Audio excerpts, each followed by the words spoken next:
पार्थ पवारांनी घेतली राज्यसभेच्या खासदारकीची शपथ। दिल्लीतल्या संसद भवनामध्ये पार पडला शपथविधी। राष्ट्रवादीचे वरिष्ठ नेते प्रफुल्ल पटेल, सुनील तटकरे आणि सुनेत्रा पवारांची उपस्थिती। ठाणे लोकसभा संपर्क प्रमुखपदी निवड झाल्यावर खासदार श्रीकांत शिंदे ॲक्शन मोडवर। पदाधिकारी आणि लोकप्रतिनिधींच्या मॅरेथॉन बैठकांचं आयोजन। संघटना वाढीसाठी कार्यकर्ते आणि पदाधिकारी यांनी ताकद वाढवावी यासाठी विचारमंथन। बीडमध्ये मस्ताचोकच्या सरपंच पदाच्या निवडणुकीसाठी अश्विनी देशमुख यांच्याकडून उमेदवारी अर्ज दाखल। अश्विनी देशमुख दिवंगत संतोष देशमुख यांच्या पत्नी। उमेदवारी अर्ज दाखल करताना धनंजय देशमुख आणि मस्ताचोक ग्रामस्थांची उपस्थिती। महाराष्ट्र नवनिर्माण सेनेमध्ये लवकरच मोठे फेरबदल होण्याची शक्यता। स्थानिक पातळीवरील पदाधिकाऱ्यांच्या कामाचा आढावा सुरू। विभाग अध्यक्ष आणि शाखाध्यक्षांच्या कामाचं मूल्यमापन सुरू। पक्षविस्तार, जनसंपर्क आणि आंदोलनातील सहभागाचा आढावा।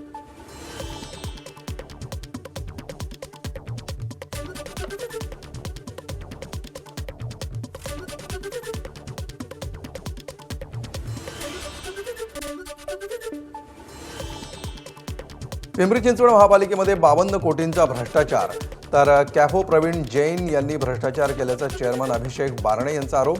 अर्थसंकल्प सादर झाल्यानंतर पहिल्याच आठवड्यामध्ये अपहार करण्यात आल्याचे पुरावे बारणेंकडून सादर। कॅफोंवर गुन्हा दाखल होणार का याकडे लक्ष। सातारा जिल्हा परिषदेच्या निवडणुकीमध्ये व्हीप भंग केल्याप्रकरणी राष्ट्रवादीच्या 3 सदस्यांविरोधात याचिका। कामेश कांबळे, ऋतुजा जगताप, लता करणे यांच्यावर अपात्रतेची टांगती तलवार। पक्षाचा आदेश डावलून भाजपला मतदान केल्याचा दत्तात्रय घोडकेंचा आरोप। जालना जिल्हा परिषदेमध्ये नवीन सीईओ कृष्णकांत कनवार यांकडून पदभार स्वीकारताच कामांना सुरुवात। पहिल्याच दिवशी जिल्हा परिषदेतील सर्व विभागांची झाडाझडती। कामावर गैरहजर असलेल्या तसंच बेशिस्त कर्मचाऱ्यांना बजावली कारणे दाखवा नोटीस। धाराशिव जिल्हा नियोजन समितीच्या निधी वाटपामध्ये घोटाळा झाल्याचा ठाकरेंच्या शिवसेनेचे आमदार कैलास पाटलांचा आरोप। राज्य नियोजन विभागाकडून चौकशीचे आदेश। अहवाल सादर करण्याच्या जिल्हाधिकाऱ्यांना सूचना। भोंदू खरातचा आणखी एक कारनामा उघड। अशोक खरात प्रकरणी 14वा गुन्हा सिन्नर पोलीस ठाण्यामध्ये दाखल। मिरगावमधील जमीन खरेदी करून शेतकऱ्यांची लूट केल्याप्रकरणी अशोक खरात आणि त्याची पत्नी कल्पना विरोधात फसवणुकीचा गुन्हा दाखल। अशोक खरातला 5 दिवसांची पोलीस कोठडी। दुसऱ्या गुन्ह्यामध्ये न्यायालयीन कोठडी सुनावल्यानंतर आज तिसऱ्या गुन्ह्याप्रकरणी पोलीस कोठडी।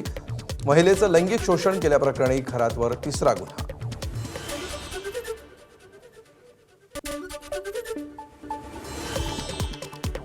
आणि पुन्हा वेगवान बातम्या। मुंबईमध्ये दिंडोशीतील दंगेखोरांच्या घरांवर आज पुन्हा बुलडोझर। शोभायात्रेदरम्यान वाद झाल्यानंतर घातला होता राडा। मुख्य आरोपी शबाना उर्फ शब्बू शेखच्या घरावर बुलडोझर। शबाना शेख घरातूनच विकत होती ड्रग्ज। बजरंग दलाच्या कार्यकर्त्यांनी केली बुलडोझर चालवण्याची मागणी। नवी मुंबई आंतरराष्ट्रीय विमानतळावर मॉक ड्रिल। सुरक्षा यंत्रणांचा आढावा घेण्यासाठी एनडीआरएफ, अग्निशमन विभाग, विमानतळ प्रशासन आणि डॉक्टरांच्या टीमचा मॉक ड्रिलमध्ये सहभाग। मुंबई गोवा महामार्गावरील परशुराम घाटाच्या संरक्षक भिंतीची जाळी बसवण्याचं काम 90% पूर्ण। यंदाच्या पावसाळ्यामध्ये घाटातून प्रवास सुखकर होण्याची आशा। मागच्या जून महिन्यामध्ये मुसळधार पावसामध्ये भिंत कोसळल्यामुळे घाटातून सुरू होती एकेरी वाहतूक। जळगाव शहरालगत मोहाडी शिवारातील अतिक्रमण हटवण्याचा वाद पेटण्याची शक्यता, तर पालिकेच्या जागेवरील अतिक्रमण पुढील 2-3 दिवसामध्ये काढणारच। महापौर दीपमाला काळे यांची ठाम भूमिका। कारवाईसाठी गेलेल्या पथकाला स्थानिकांनी केला होता विरोध।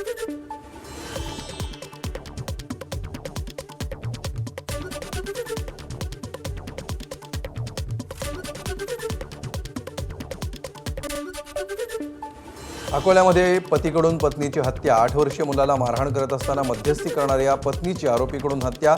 स्थानिक गुन्हे शाखेकडून आरोपी अनिल निंबोकारला अटक।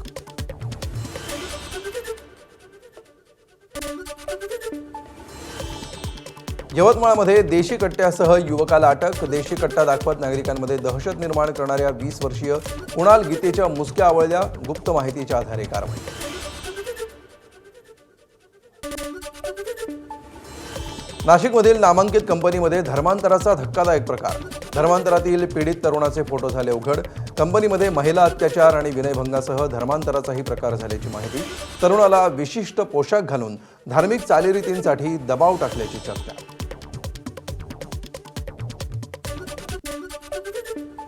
पुण्यामध्ये तरुणीला सेक्स रॅकेटमध्ये अडकवतो अशी धमकी देणाऱ्या 3 पोलीस कर्मचाऱ्यांचं निलंबन. पुण्यातील वाघोली पोलीस ठाण्यातील 3 पोलीस कर्मचारी निलंबित.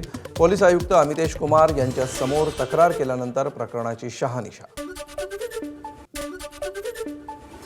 अल्पवयीन मुलीवरील अत्याचार प्रकरणी रिसॉर्ट मालकाला पोक्सो कायद्याअंतर्गत अटक. आढळ पोलीस ठाण्यामध्ये दाखल झाला होता गुन्हा. प्रेमाच्या जाळ्यात ओढून रिसॉर्टवर नेत अल्पवयीन मुलीवर केला होता अत्याचार. मुलीच्या तक्रारीनंतर आरोपी तरुणालाही तत्काळ केली अटक.